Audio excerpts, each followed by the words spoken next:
Irmanti Andrijus, tā Franča, jā. No viņiem maz tik daudz nav izcinām, Jonas neras finālā. Galvenais ir mainītās pozīcijās, šoreiz priekšībā Cīrulis Armands Blūms no muguras pirmajam līkumam cauri jau veiksmīgāk. Cīrulim tagad tikai jānoturās, galvenais nedrīkst sagriezties un tad jau ceturtais fināls viņam ir praktiski rokā. Armands Blūms šobrīd aizmugurē un ar divām ļoti lielām kļūdām pirmajā braucienā.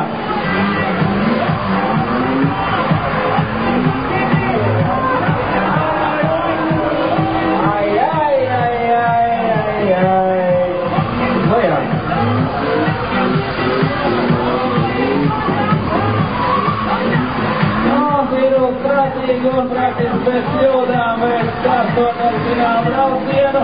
Vairāk kļūst Armandam Blūmēm un mazas cerības brīnišķīgi Valdi 80 ieraudzīt arī ceturtajā finālā.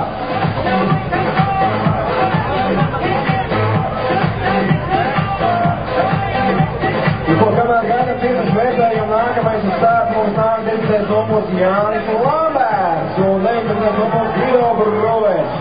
Festivāls ar Armandu Blūmu un Ivo Cīroli šajā pārī uzvar Ivo Cīrolis un